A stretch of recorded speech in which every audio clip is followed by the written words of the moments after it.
నమస్తే శ్రీమాత్రే నమః శ్రీ గురుభ్యో నమః. ఖగోళ శాస్త్రంలో ఈ గ్రహాలు ఒక్కొక్క చోట సక్రమంగా సంచారం చేస్తుంటాయి. కొన్నిసార్లు కొన్ని గ్రహాలు తిరోగమ దిశలో అంటే వెనక్కి వెళ్ళడము, మళ్ళా ముందుకు రావడము, ఇలాంటివన్నీ కామన్గా మనకి ప్రతిసారి జరుగుతూ ఉండే ప్రక్రియలే. అయితే వీటి యొక్క ఫలితాలు ఒక్కొక్కసారి మనకి రాజయోగాల్ని కూడా కలగజేస్తుంటాయి. ఉదాహరణకు సూర్యుడు బుధుడు సంయోగం చెందడం వల్ల ఒక్కొక్క రాశిలో సంచారం చేయడం వల్ల భాస్కర రాజయోగం అని, అమలక రాజయోగం అని, షడష్టక రాజయోగాలని, ఇలాంటి రాజయోగాలు కొన్ని సార్లు మాత్రమే మనకి అద్భుతమైన అవకాశాలు ఇస్తాయి. కొన్నిసార్లు సంచారమే జరుగుతుంది కానీ విశేషమైన ఫలితాలైతే మాత్రము, యోగాలైతే మాత్రము మనకి కలగవు.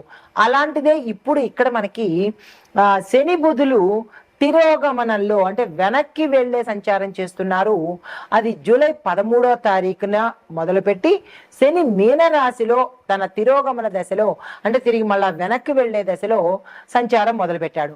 అయితే ఇది ఎప్పటి వరకు ఉంటుందంటే ఈ సంవత్సరం నవంబర్ 15 వరకు ఈ ప్రక్రియ కొనసాగుతూనే ఉంటుందన్నమాట. అయితే ఈ తిరోగమనం చేస్తున్న సమయంలో ఈ రెండు గ్రహాలు కొన్ని రాసుల వారికి మాత్రమే కొన్ని ప్రయోజనాలు ఇస్తున్నారు, కొన్ని రకరకాల ప్రయోజనాలు ఇస్తున్నారు. అందరికీ కాకుండా కొన్ని రాశుల వాళ్ళకి మాత్రమే.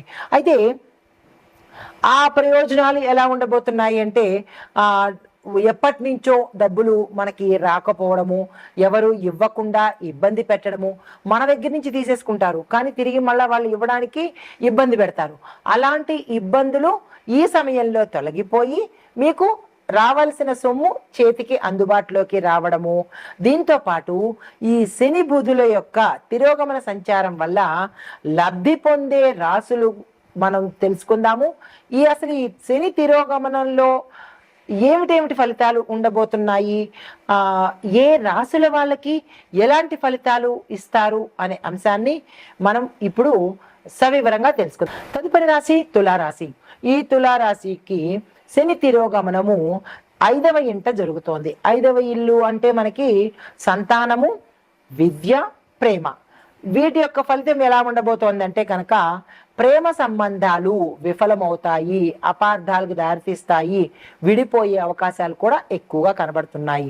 దీంతో పాటు మీరు ప్రేమికుల మధ్య, అది ప్రేమికులు అంటే లవర్స్ అనే కాదు, ఇంట్లో భార్యాభర్తలు కావచ్చు లేదా అన్నదమ్ములు కావచ్చు, ఎవరైనా ఇష్టంగా ఉన్న వాళ్ళు అపార్థాలతో విడిపోయే అవకాశం చాలా ఎక్కువగా కనబడుతోంది. జాగ్రత్తలు తప్పనిసరిగా తీసుకోండి. అయితే విద్యార్థులు వారి యొక్క దృష్టి మళ్లించుకుని వేరే కోర్సుల్లోకి వెళ్ళిపోవడం, ఇప్పటి వరకు ఒక కోర్సు చదివి నాకు ఈ కోర్సు ఇంట్రెస్ట్ లేదు, నాకు దీనిలో గ్రోత్ లేదు అనుకుని మళ్ళీ ట్రాక్ వేరే మార్చి వేరే కోర్సుల్లోకి చేరే అవకాశం కనబడుతోంది. అది మంచిదా అవునా కాదా నలుగురి యొక్క సలహా తీసుకుని స్టూడెంట్స్ ఈ పని చేసుకోండి. లేదు అంటే కనుక ఇబ్బంది పడే అవకాశం కనబడుతోంది. ప్రతి విద్యార్థి దీన్ని దృష్టిలో పెట్టుకోండి. అయితే గతంలో చేసిన తప్పు ఇప్పుడు ఫలితాన్ని ఇస్తుంది. తెలిసి కానీ తెలియక కానీ మీరు గతంలో ఏ తప్పు చేసినా, ఏ రంగంలో ఉన్న వాళ్ళైనా సరే, ఎవరు చూడటం లేదనో లేదంటే తెలియదనో, ఏ మోసపూరితమైన లేదా చీటింగ్ కావచ్చు, లేదా అంటే దొంగతనం కావచ్చు, లేదా అంటే ఇల్లీగల్ వ్యవహారాలు కావచ్చు, గతంలో మీరు ఏ చెడ్డ పని చేసినా అవి తిరిగి ఈ సమయంలో బయటకు వచ్చి తద్వారా నష్టపోయే అవకాశం ఎక్కువగా ఉంది. చిక్కుల్లో పడే అవకాశం కూడా ఎక్కువగా కనబడుతోంది. అయితే మీరు ఇక్కడ ఈ సమయంలో శాంతంగాను సహనంగాను వ్యవహరించవలసిన పరిస్థితి తప్పదు. అయితే బుధ తిరోగమనంలో ఎలా ఉండబోతోంది అంటే కనుక 11వ ఇంట బుధుడు 11వ ఇంట తిరోగమన దిశలో ఉన్నాడు. అయితే ఆ 11 ఇల్లు ఏంటి అంటే కనుక లాభాలు, మీ యొక్క గోల్స్, మోటోస్, డ్రీమ్స్, ఆశయాలు నెరవేరే అవకాశము. అయితే అవి నెరవేరుతాయా వెనక్కి వెడతాయా అనేది చూద్దాం. అయితే ఇది చాలా అనుకూలమైన సమయము. బుధుడు తిరోగమనం చేసినప్పటికీ లాభస్థానంలో ఉన్నాడు కాబట్టి మీరు అనుకున్న కలలు కానీ మీరు అనుకున్న ఆశయాలు కానీ నెరవేరేందుకు this is the golden period. ఎవ్వరూ వృధా చేసుకోకండి. అయితే ఇలా గతంలో ఏవైనా ప్రాజెక్టులు పూర్తి అవ్వకుండా ఐటీ రంగం వాళ్ళు కావచ్చు, కాంట్రాక్టర్లు కావచ్చు, ఇలా ఎవరైనా సరే గతంలో ఏదైనా ఆగిపోయినవి ఇప్పుడు ఆ ప్రాజెక్టులు పూర్తయ్యే అవకాశం కనబడుతోంది. సామాజికంగా గుర్తింపు లభిస్తుంది. దీంతో పాటు కమ్యూనికేషన్ రంగంలో ఉన్నవారు, మీడియా రంగంలో ఉన్నవారు ప్రత్యేకమైన గుర్తింపుని సాధిస్తారు. మీకంటూ మీకు ఒక పేరు, ఫేము, ఐడెంటిఫికేషన్ వచ్చే అవకాశం కనబడుతుంది. అయితే మరి లాభపడే అంశాలు ఏమిటి అంటే కనుక ప్రేమ సంబంధ విషయాలలో పాత సమస్యలు పరిష్కారానికి వస్తాయి. తర్వాత విద్యార్థులకు మీ యొక్క రీక్యాప్ వల్ల అంటే పునరాలోచన వల్ల విజయాలు సాధిస్తారు. సోషల్ వర్క్ సర్కిల్లో ఉన్న వాళ్లకు పేరు ప్రఖ్యాతలు వచ్చే అవకాశం కనబడుతోంది.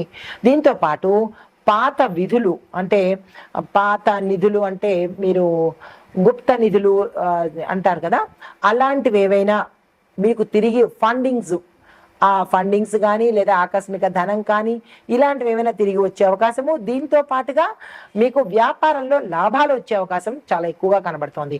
అయితే మరి జాగ్రత్తలు దేనిలో తీసుకోవాలి అంటే భావోద్వేగాలు, కోపము, అగ్రెసివ్ నేచరు, యాటిట్యూడు, ఈగోలు ఇలాంటివి ఏవైనా ఉంటే కనుక అవి తీసి అవతల పారేసి ఇప్పుడు కంట్రోల్ చేసుకునే ప్రయత్నం చేసుకోండి, నియంత్రించుకోండి, తప్పదు.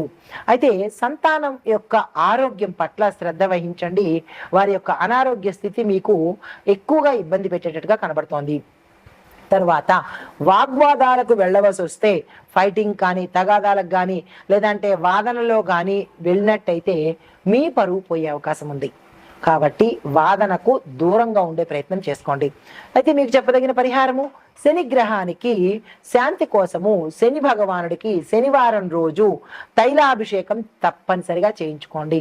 అది నువ్వుల నూనెతో కావచ్చు, తెలలతో అనగా నల్ల నువ్వులతో కూడా మీ పేరిట అభిషేకం చేసుకోండి. మళ్ళా చెప్తున్నాను, శని భగవానుడికి పాదాలు చూసే చెయ్యండి, ముఖం అస్సలు చూడకండి. చూస్తే మళ్ళా మీ కష్టాలు మీకు తిరిగి మళ్ళా మీ బ్యాగులో వస్తాయి. అయితే బుధవారం రోజు ఆకుపచ్చ వస్త్రాలను దానంగా ఇవ్వండి. మీరు ధరించే ప్రయత్నం తప్పనిసరిగా చేసుకోండి.